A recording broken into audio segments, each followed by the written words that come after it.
quería escribir poemas. Y desde allí empezó todo este oficio de escribir poemas en unas carpetas que luego armaba en libros que ella misma hacía, los cosía y se los regalaba eventualmente a algunos amigos íntimos.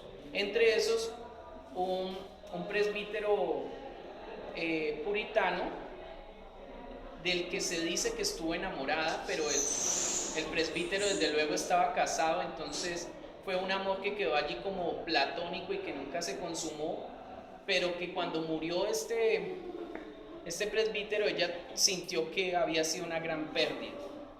En parte, ella vivía solo en su casa, pero no tenía, digamos, mayor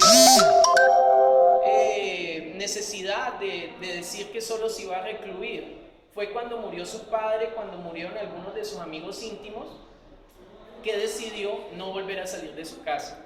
Incluso, solo fue una vez donde un oftalmólogo, por un problema que tenía de la vista, la segunda vez ya no quiso volver, porque como le escribía a un amigo en algunas de sus cartas, él decía: yo no piso otra tierra que no sea la de mi padre.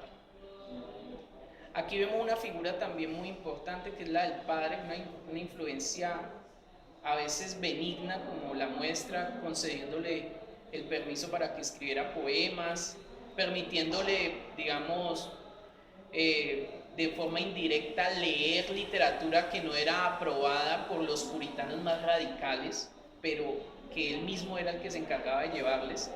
Pero también vemos esta otra parte radical, que era la de que ella estaba sujeta a las necesidades de su padre y que llegó al punto de que tras la muerte de él, el padre se convirtió como en un fantasma opresivo que no la dejaba ya ir más fuera que de su propio hogar.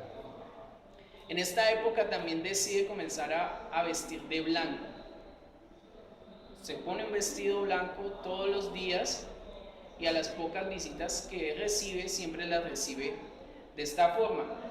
Uno de los amigos que ella buscó, tal vez el único que buscó, fue el escritor y editor de un periódico de Massachusetts, Thomas Wentworth Higginson, quien cuando ella tenía alrededor de 30 años publica un artículo en un periódico donde le pide a los jóvenes escritores que colaboren con su periódico. Entonces ella se anima y le escribe una carta y le manda algunos de sus poemas.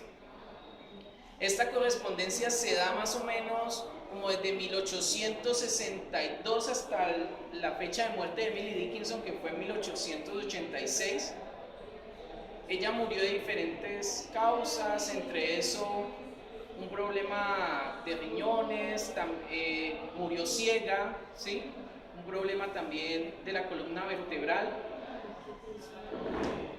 Pero ¿ese se publicaron algunos poemas? ¿Ah? Sí se publicaron algunos poemas. Solo 6. 4 de los cuales los publicaron a escondidas porque a ella le pedían, o sea, una poeta también de Amherst fue personalmente a decirle que le permitiera publicar sus poemas porque eran buenos lo que había leído, y ella le dijo que no, que eso era demasiada vanidad para ella mostrarse, y más que ella sabía que no tenía talento, entonces porque iban a decirle a los demás que ella tenía talento, que la dejara así, que no había ningún problema. La cuñada, la esposa de su hermano, como era muy amiga de Emily Dickinson le llegó a regalar algunos poemas de esos así labrados en cuadernillos, y ella sí los mandó a un periódico, pero los publicaron anónimamente, lo cual le causó un disgusto grandísimo porque ella no quería que hicieran eso.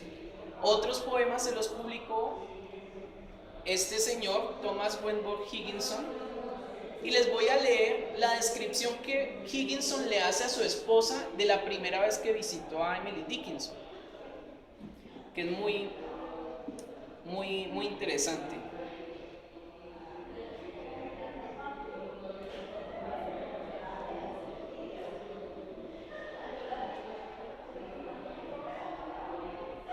Ya, a ver. de Higginson a su esposa. Él la visita un día que pasa por Amherst y ella le pedía mucho que la fuera a visitar porque él le decía, pero ¿por qué no me visita usted a mí? Y entonces ella le decía, es que yo no cruzo las tierras de mi padre. ¿Sí? Esa era... Le dice Higginson a su esposa, no me voy a sentar esta noche a escribirte todo acerca de Emily Dickinson, pero si hubieras leído las novelas de la señora Stowart, entenderías que es lo que es una casa en la que cada miembro se gobierna a sí mismo, aunque solo la había ella, una gran casa de un jurista.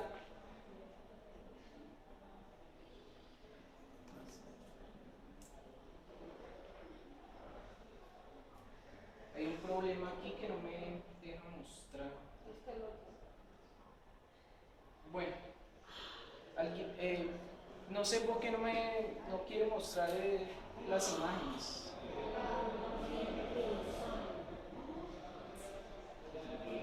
Bueno, les iba a mostrar la casa de Emily Dickinson.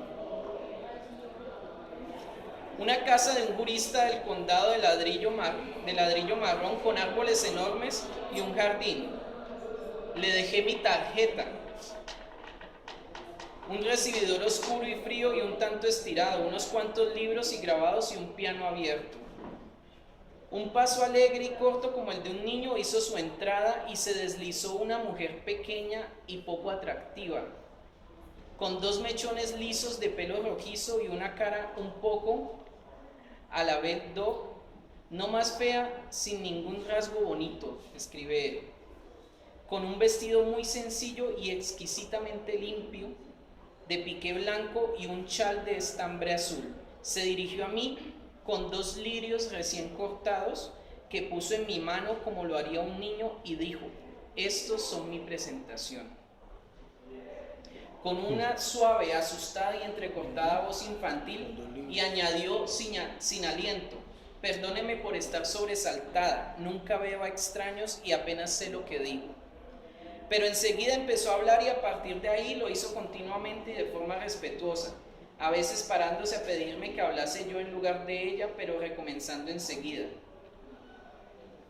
diciendo muchas cosas que tú habrías considerado necias y yo sabias, y algunas otras que te habrían gustado. Te pongo algunas en la página siguiente. Entonces Higginson saca algunas frases que le cogió al vuelo a Emily Dickinson cuando hablaron. Dice, las mujeres hablan, los hombres se callan, esa es la razón por la que me dan pavor las mujeres, le dijo. Mi madre solo lee los domingos, lee libros remotos y rigurosos. Esta es una apreciación muy interesante de lo que es leer un buen libro. Le dice, si leo un libro y hace que mi cuerpo entero se sienta frío, que no hay fuego que lo pueda calentar, sé que eso es poesía. Si físicamente me siento como si me levantasen la tapa de los sesos, sé que eso es poesía. Esta es la única manera que tengo de saberlo. ¿Hay alguna otra? ¿Cómo vive la mayor parte de la gente sin pensamientos? Hay mucha gente en el mundo, usted la debe haber notado por la calle. ¿Cómo viven? ¿Cómo sacan fuerza para vestirse por las mañanas? La verdad es algo tan infrecuente que es preciso decirla. El éxtasis lo encuentro en vivir. La mera sensación de estar viviendo es suficiente gozo para mí. Dice por acá, hace todo el pan de su padre porque a él solo le gusta el que ella hace. Y dice, y la gente debe comer así, como si realmente estuviera soñando, como si fueran cometas, así lo hace. Y dice por acá, que es una persona que le lleva los nervios hasta el límite, que menos mal no vive cerca de donde ella. Aquí tenemos esa imagen de una mujer completamente excéntrica, que es algo que nos puede parecer llamativo de la época, pero que en realidad, y esto es, aquí nos metemos, bueno, aquí nos metemos un poco en sociología. Hay dos críticas norteamericanas que escribieron un libro que se llama La loca del desván, que es un análisis que hacen sobre la imagen de la escritora en el siglo XIX y de las mujeres que se dedicaban al arte y a la literatura. Entre esas mencionan el caso que les mencioné de Elizabeth Barrett Browning, que por su condición de mujer, por sus enfermedades, terminó haciendo toda su obra recluida en una casa. Y gracias a que estaba enferma, nunca la obligaron a casarse, porque una condición de la mujer en el siglo XIX era que tenía que casarse y tener hijos y volverse una señora de familia. Ese era el destino.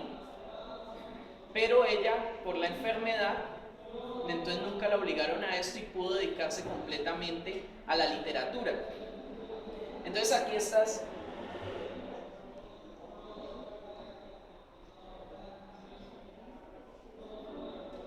dos críticas, Sandra Gilbert y Susan Hubbard,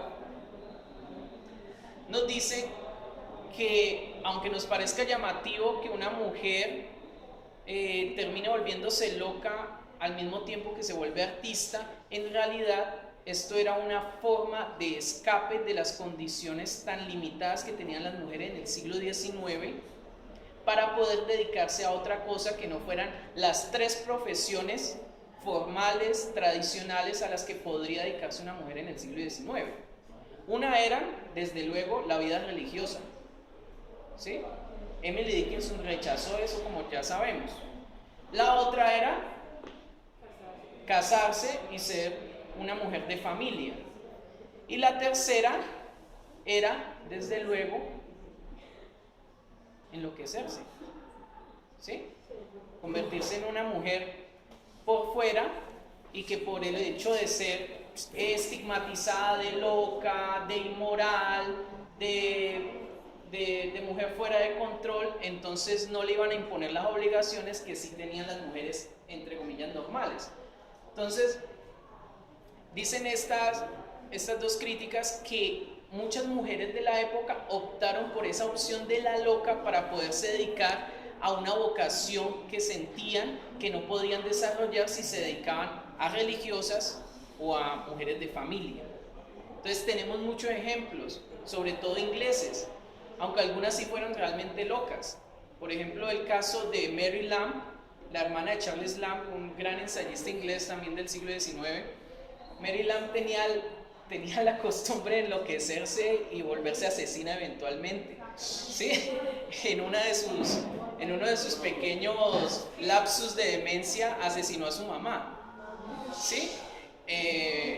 Pero también fue escritora. Pues eso no le quita lo escritora, lo loca no le quita lo escritora.